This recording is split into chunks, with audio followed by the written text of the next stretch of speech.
Assalamualaikum warahmatullahi wabarakatuh. Halo semuanya, perkenalkan nama saya Sastina Dila Putri dari Prodi Pendidikan Fisika angkatan 2024. Di sini saya akan memaparkan materi saya yang berjudul Medan Magnet. Apa sih medan magnet itu? Medan magnet adalah wilayah di sekitar suatu benda magnet atau arus listrik di mana gaya magnet dapat dirasakan. Medan ini dapat mempengaruhi bahan magnetik dan partikel bermuatan yang bergerak dengan menghasilkan gaya magnet. Contohnya magnet batang, bumi, dan elektromagnetik. Selanjutnya, sifat dasar magnet. Yang pertama itu medan magnet memiliki arah dan kekuatan. Yang kedua, garis-garis medan magnet bersifat tertutup. Yang ketiga, medan magnet mempengaruhi benda bermuatan. Yang keempat, medan magnet dapat diperkuat atau dilemahkan oleh material. Yang kelima, medan magnet bersifat konservatif. Yang keenam, dapat ditemukan pada arus listrik. Yang ketujuh, dapat mempengaruhi perubahan posisi partikel. Lalu ada induksi magnet, di mana induksi magnetik adalah fenomena ketika medan magnet berubah-ubah dalam suatu area atau ketika medan magnet melalui suatu material sehingga menghasilkan gaya gerak listrik atau GGL pada kawat konduktor. Selanjutnya hukum Ampere, di mana hukum Ampere menyatakan bahwa medan magnet yang dihasilkan oleh arus listrik dalam kawat lurus sebanding dengan besar arus yang mengalir dan berbanding terbalik dengan jarak dari kawat tersebut.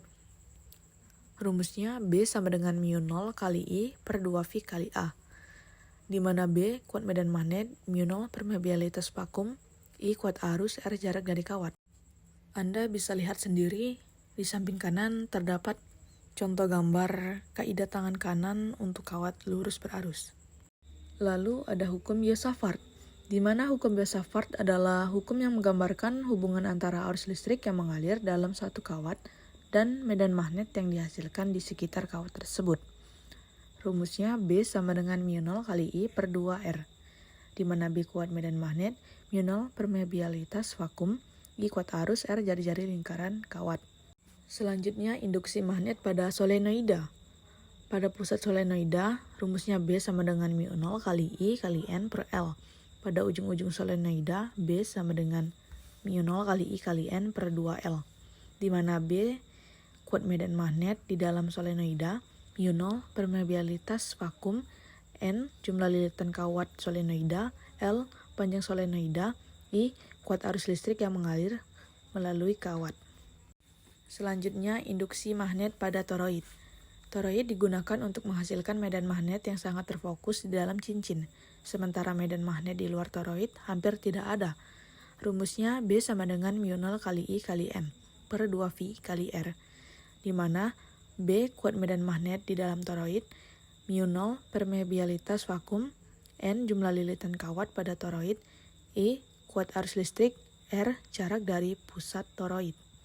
Selanjutnya gaya Lorentz. Gaya Lorentz adalah gaya yang bekerja pada muatan listrik yang bergerak dalam medan listrik dan medan magnet. Gaya ini merupakan salah satu konsep dasar dalam elektromagnetisme dan sangat penting dalam menjelaskan berbagai fenomena fisika yang melibatkan muatan yang bergerak dalam medan. Rumus gaya Lorentz yaitu F sama dengan Q kali E tambah V kali B, di mana F gaya Lorentz, Q muatan listrik, E medan listrik, V kecepatan muatan, B medan magnet, V kali B perkalian silang antara kecepatan dan medan magnet yang menghasilkan gaya magnet. Di samping ada contoh kaidah tangan kanan dari gaya Lorentz.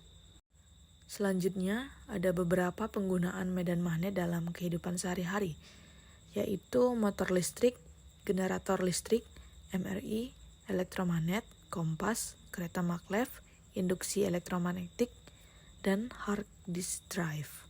Jadi kesimpulannya, medan magnet adalah wilayah di sekitar magnet atau arus listrik yang menghasilkan gaya pada objek yang memiliki sifat magnetis, seperti besi atau kawat berarus. Medan magnet dihasilkan oleh partikel bermuatan yang bergerak, seperti elektron dalam atom atau arus listrik yang mengalir melalui kawat. Hukum-hukum fisika seperti hukum Ampere dan hukum Biot-Savart menjelaskan bagaimana medan magnet terbentuk dan berinteraksi dengan arus listrik. Mungkin itu saja materi yang dapat saya sampaikan. Semoga bermanfaat bagi kita semua. Saya akhiri. Wassalamualaikum warahmatullahi wabarakatuh. Bye-bye.